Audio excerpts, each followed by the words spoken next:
You found it. Your home for the best content on your favorite team, the Fighting Tigers of LSU. Do us a favor, subscribe to the channel, leave your comments below, and be sure to smash that like button.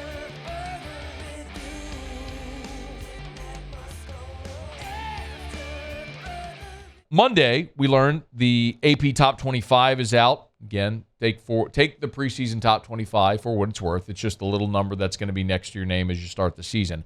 I will argue that to a degree, there is a moderate amount of significance, if for nothing else, because of formulating inherent bias. And that does matter for a college football where a committee of human beings in a room with their inherent biases decide which teams are going to play in the 14 playoff. So, yeah, I mean, to a degree, what little number is next to your name as you start the season does, to a degree, matter, because if you're in the top 4, wherever you're ranked, and you don't lose, or someone starts behind you and you finish with the same record, chances are you're going to be ahead of them, that they're not going to overtake you. So to some degree, that it does matter, but for what it's worth, if you're LSU, handle your business, and it really doesn't. Tigers are preseason number 5, so that's where LSU will start in the preseason opener against Florida State. The Seminoles came in at number 8, so it'll be a 5 versus 8 matchup. LSU, although they're 5th in the country, they're 3rd in the SEC. Georgia 1, Michigan 2, Ohio State 3, then there's Alabama 4, and LSU 5. So Georgia, Michigan, Ohio State, Bama, LSU is your top 5, followed by USC, Penn State, Florida State, Clemson, and Washington round out the top 10. Now, Texas is there at 11, and for the life of me, I don't understand it. We've been over this so many times. Texas is this year in a very similar spot that A&M was a season ago. When A&M was a preseason top 10 team, really on the backs of their fantastic recruiting class, their all-time recruiting class, and that was a team that went from being unranked to preseason top 10 to finishing unranked. Texas went from unranked, now they're preseason 11, and we'll see how they finish this season. But suffice to say, I am not very bullish on the Texas Longhorns this season. We've talked about them before. They have one 10-win season since 2009 when they went to the national championship game and lost to Alabama. They have one 10-win season. One. Steve Sarkisian, despite being at Washington, Southern Cal, and now Texas, has never had a 10-win season. Forgive me if I'm not a believer in these Longhorns and their horrendously overvalued head coach.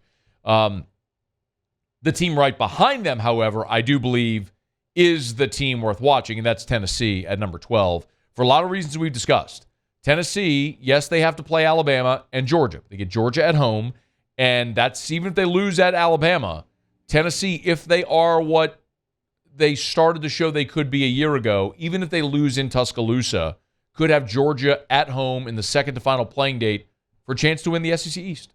So Tennessee is one to circle and say if you're looking for, I don't know if preseason number 12 makes you a dark horse, but someone outside of that top group that everyone is sort of considered is the group that the champion will come from, Tennessee is the one I would circle and tell you, look out for them. Every year, there's always a team that is preseason top 10 that finishes the season unranked. Last year it was Texas A&M. Year before that was Miami. Phil Steele comes on with us every year and talks about this, how every year there's a team that starts preseason top 10 and finishes the season unranked. Similarly, there's a team that starts the season unranked and finishes in the top 10. A year ago, that was TCU. So if I'm looking at who that team might be, it would be easy if Texas were one spot higher. But Texas is 11, so they're just outside of the top 10. I would actually look then at number 10, Washington. If you're looking at a team that's starting the season in the top 10 that could finish the season unranked, it's Washington. And by the way, I like Washington. I like Michael Penix. He led the Power 5 in passing a year ago. I think he's a very good quarterback. There's a lot to like about Washington. But there is this idea shared by a lot of people that the Pac-12 is going to cannibalize itself. And I tend to agree with that assertion. Southern Cal with Caleb Williams is going to be very good. Utah has won the league back-to-back years. You do have Michael Penix there at Washington. Oregon State under Jonathan Smith, what a resurgence that program has had. Their preseason ranked number 18. So when you look at Washington's schedule, they open up the season at home against Boise State. Then they've got Tulsa. They go at Michigan State, so a non-conference road game against a Big Ten opponent. They're home against Cal. They go to Arizona, who's better there under Jed Fish. Then they get Oregon at home, Arizona State at home, then the gauntlet through the end of October and November. At Stanford, at USC, home against Utah, at Oregon State, home against Washington State. If you go 8-4 in that league, you're unranked. With that schedule, if you're 8-4, like, could I find 4 losses? Boise State, at Michigan State, Oregon, at Southern Cal, Utah, at Oregon State. Like, could I find 4 losses for Washington? Yeah, I could. So if you're looking for a team that starts in the top 10 that may finish unranked, my money on the team that might be that totally faceplant would be the Washington Huskies. But really, the team I would love to wager that on would be Texas, because that's what Texas does every year. That'd be an easy play. And the other thing, too, is a team that is unranked that could very well finish the season in the top 10. Again, I'm not necessarily predicting this, saying that it will happen, but I would look at Kentucky. Now, remember, Kentucky won 10 games just 2 years ago. So they're capable. It was a disappointing year for Kentucky last year not to follow up their 10-win season with more success. But here, like we always say, look at the schedule.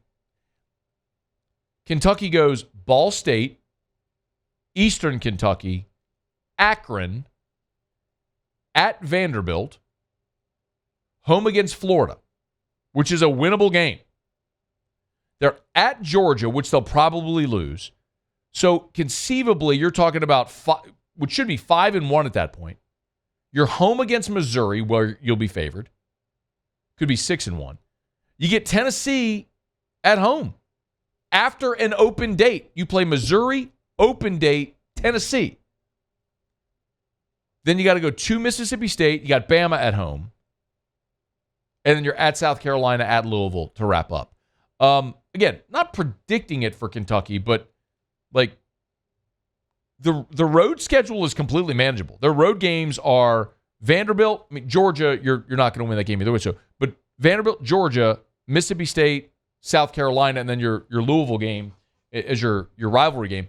Yeah, if there's a team again that's unranked, again you're reaching. You're looking for something that's improbable, like TCU a year ago.